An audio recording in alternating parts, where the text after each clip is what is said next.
Hello students, last class में जो हम लोग सेल डिवीज़न पढ़े थे, यहाँ पे थोड़ा सा रिवीजन करेंगे और इसके बाद हम लोग अगले टॉपिक प्रजनन क्रिया की तरफ बढ़ेंगे। तो 3 प्रकार का हम लोगों ने देखा था प्रजनन क्रिया, और सूत्री विभाजन, समसूत्री और अर्धसूत्री, ये माइटोसिस, माइटोसिस एंड मियोसिस। तो तीनों में हम लोग यहाँ पे डिफरेंस भी देख लेंगे।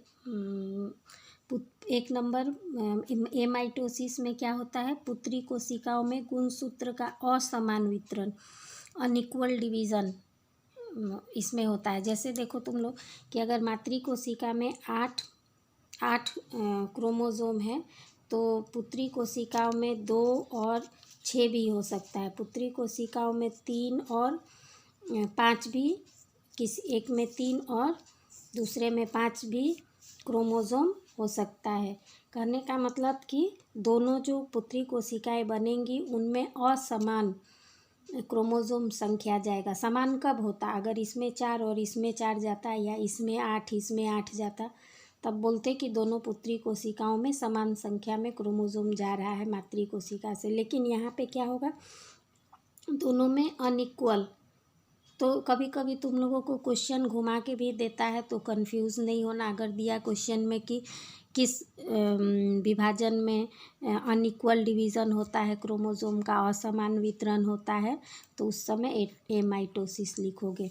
नेक्स्ट है समसूत्री विभाजन में हम लोगों ने क्या देखा था, इक्वेशनल डिवीज़न मीन्स कि क्रोमोसोम नंबर जितना मातृ कोशिका में है, पुत्री कोशिकाओं में, डॉटर सेल्स में भी उतना ही 46। अगर यदि मातृ कोशिका में 46 है क्रोमोसोम, तो पुत्री कोशिकाओं में भी 46 होगा, इक्वल। जितना यहाँ होगा उतना ही, हम लोगों ने आगे भी देख लिया है।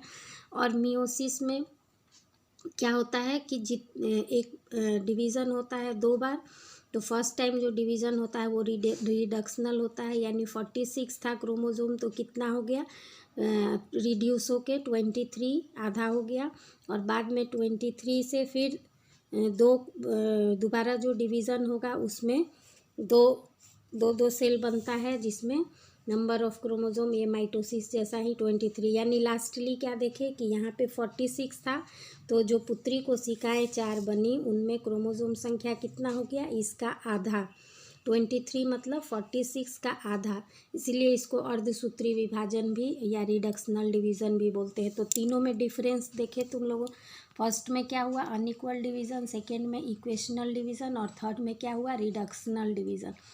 तो दूसरा पॉइंट हम लोग देखेंगे कि यहाँ जो डिवीज़न होगा, विभाजन होगा, उसमें 1 से 2 कोशिकाएं बनती है। एक कोशिका से विभाजित होकर 2 कोशिकाएं बनती है। और समसूत्री में भी 1 से 2 कोशिकाएं बनती हैं, लेकिन अर्धसूत्री विभाजन में 2 बार विभाजन होके फाइनली 1 से 4 पुत्री कोशिकाएं बनती है। नेक्स्ट हम लोग देखेंगे एक पॉइंट कि यह विभाजन प्रायः एक कोशिकीय निम्न वर्ग के जीवों में होता है, जैसे ईस्ट में, जैसे अमीबा में, जैसे कुछ एल्गी में, इस तरह की जितने भी निम्न वर्ग के जीव हैं उनमें ये डिवीज़न होता है। यह विभाजन, समसूत्री विभाजन जो है, शारीरिक कोशिकाओं में, जो शरीर बनाने वाली कोशिकाएं जिनको सोमेटिक सेल्स बोलते हैं, उनमें ये विभाजन होता है, जिसके कारण इस विभाजन को सोमेटोजेनेसिस भी बोलते हैं। और मियोसिस में यह जीवों के जनन सेल्स में, जनन कोशिकाओं में मियोसिस या अर्धसूत्री विभाजन होता है, जिसके कारण इसको गैमेटोजेनेसिस भी बोला जाता है। ये एमाइटोसिस जो है वो बिना स्पिंडल फॉर्मेशन के डायरेक्ट न्यूक्लियस डिवीज़न हो जाता है, और कोशिका भी विभाजित हो जाता है। लेकिन माइटोसिस और मियोसिस में स्पिंडल का फॉर्मेशन होता है। तो हम लोगों ने मेन जो डिफरेंस है तीनों में एक रिवीजन के तौर पे देख लिया। अब हम लोग नेक्स्ट टॉपिक करेंगे, जो क्या है, जीवन की निरंतरता का नेक्स्ट टॉपिक हम लोगों का क्या है, प्रजनन क्रिया। तो हम लोग बच्चे क्लास से ही पढ़ते आ रहे हैं, 5-6 से ही, कि सजीवों का एक विशेष गुण है प्रजनन करना। तो प्रजनन के दौरान क्या होता है, हम लोग जानते हैं कि जीव जो है वो अपने समान जीव को उत्पन्न करते हैं, पैदा करते हैं। तो जिस जैविक क्रिया के द्वारा कोई सजीव अपने समान अन्य जीव की सृष्टि करता है उस क्रिया को प्रजनन क्रिया या रिप्रोडक्शन कहते हैं। इस क्रिया द्वारा, ये क्रिया का क्या महत्व है, क्या इम्पोर्टेंस है कि इस क्रिया द्वारा जीव अपने वंश की वृद्धि करते हैं और वंश को अपना कायम रखते हैं। तो अगर ये क्रिया नहीं होगा, अगर मेरे माँ पिताजी मुझको जन्म पैदा नहीं किए होते, मैं अपने बच्चों को नहीं पैदा करूँगी, मेरे बच्चे अपने बच्चों को पैदा नहीं करेंगे, तो क्या होगा, जेनरेशन जो है, वंश जो है वो रुक जाएगा, आगे नहीं बढ़ेगा। अगर हम लोग मर जाते हैं तो मेरे बाद अगर मेरा संतान पैदा नहीं होगा तो क्या होगा, मेरा वंश जो है वो रुक जाएगा, मानव जाति का वंश समाप्त हो जाएगा। अगर आम का पेड़ नहीं उत्पन्न करेगा, पैदा करेगा, तो क्या होगा, आम का वृक्ष खत्म हो जाएगा। तो इस तरह से प्रजनन क्रिया वंश को वृद्धि करने में बहुत ही महत्वपूर्ण इसका भूमिका है और ये सजीवों का एक खास कैरेक्टर है जो निर्जीवों में नहीं होता। कोई टेबल अपने आप दूसरा टेबल उत्पन्न नहीं करता है। तो ये चीज़ हम लोग बचपन से पढ़ते आ रहे हैं और यहाँ भी हम लोग देखेंगे। तो प्रजनन क्रिया कितने प्रकार से हो सकती है, प्रजनन क्रिया के प्रकार टॉपिक में हम लोग देखेंगे कि प्रजनन क्रिया मुख्यतः 4 प्रकार से होती है। पहला क्या है, वर्धी प्रजनन या वेजिटेटिव रिप्रोडक्शन, और इसको वेजिटेटिव प्रोपेगेशन भी कहा जाता है। दूसरा क्या है, अलैंगिक प्रजनन या एसेक्सुअल रिप्रोडक्शन। तीसरा क्या है, लैंगिक प्रजनन या सेक्सुअल रिप्रोडक्शन। और चौथा क्या है, पार्थेनोजेनेसिस, खास तरह का एक प्रजनन क्रिया है। तो बारी बारी से हम लोग चारों के बारे में पढ़ेंगे। तो सबसे पहला जो है वर्धी प्रजनन या वेजिटेटिव रिप्रोडक्शन या वेजिटेटिव प्रोपेगेशन किसको बोलते हैं। तो ये जो वेजिटेटिव या वर्धी प्रजनन है वो खास करके पौधों में होती है, ये मुख्य रूप से पौधों में होती है। और इस क्रिया के दौरान पौधे का जो शारीरिक वर्धी अंग है, पौधे का 2 अंग होता है। फर्स्ट है वर्धी अंग जो कि पौधे का ग्रोथ में, वृद्धि में काम आता है, और दूसरा है पौधे का जनन अंग, पौधे का जनन अंग। तो पौधे का मुख्यतः 4 पार्ट होता है, 4 भाग होता है, जड़, तना, पत्ती और फूल। फूल से ही आगे फल और बीज बनते हैं, हम लोग जानते हैं। तो पौधे का जो जड़, तना, पत्ती है वो पौधे के वृद्धि करने में सहायता करता है, मदद करता है।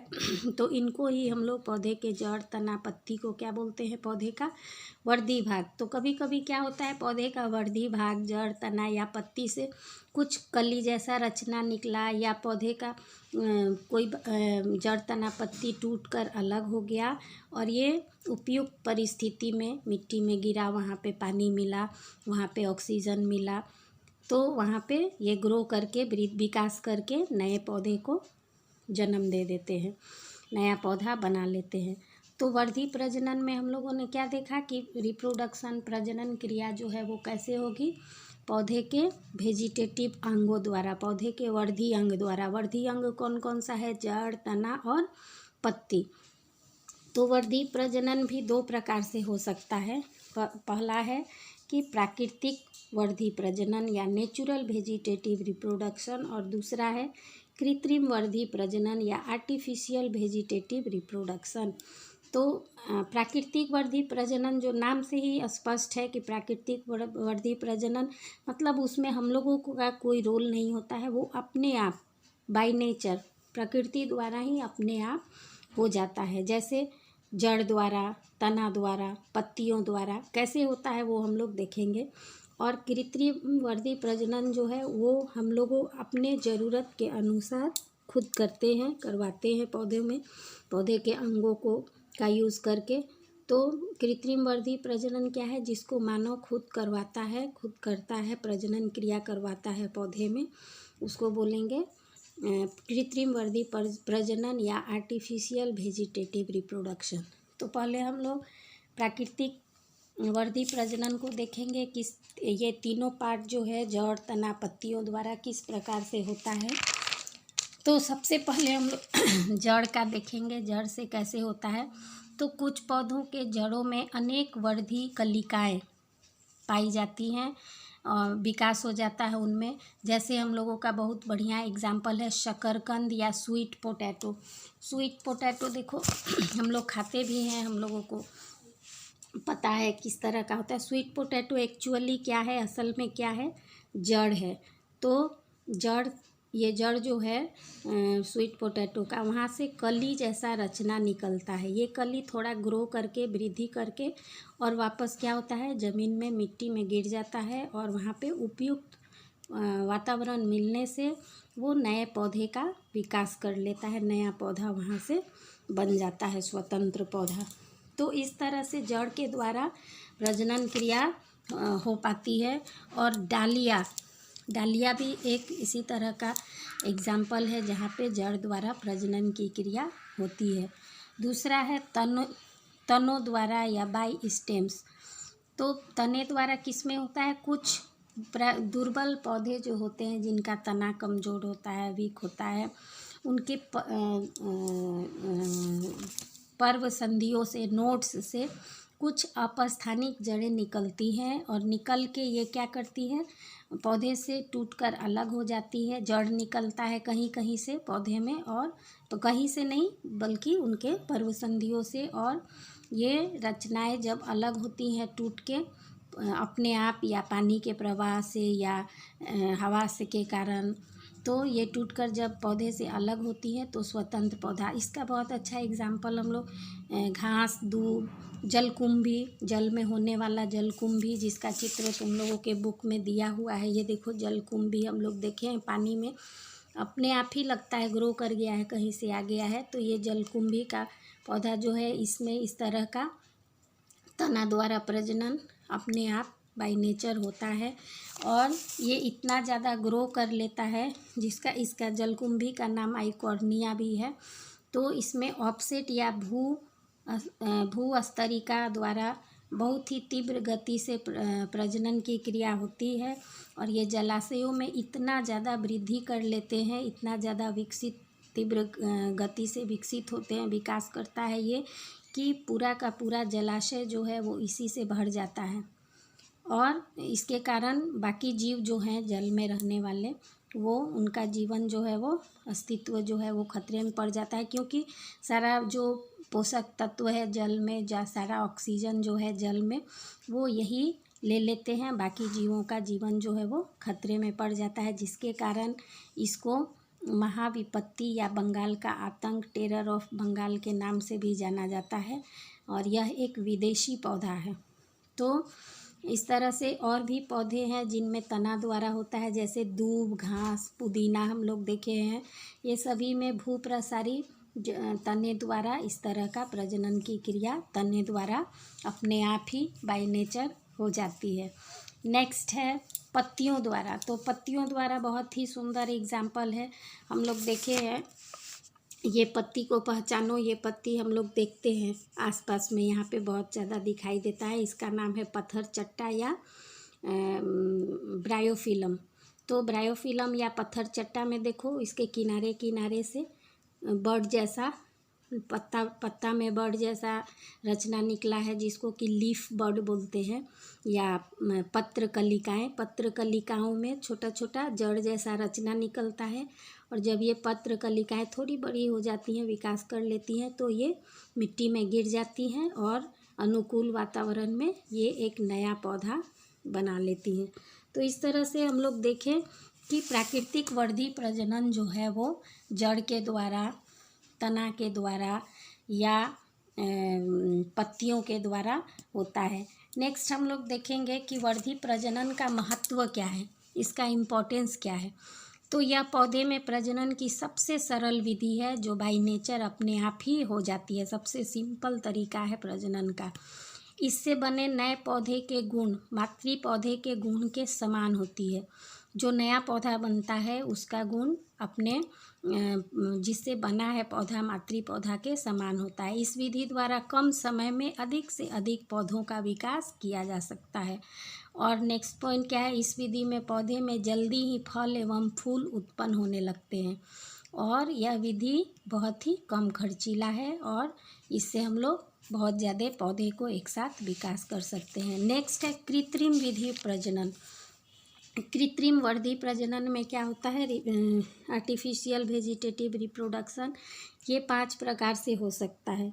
फर्स्ट है कलम द्वारा बाई कटिंग, दूसरा है दबाव द्वारा बाई लेयरिंग, तीसरा है गुटी द्वारा बाई गुटी, चौथा है रोपण द्वारा बाई ग्राफ्टिंग और पांचवा है उत्तक संवर्धन या टिश्यू कल्चर। तो हम लोग इसके बारे में बारी बारी से देखेंगे।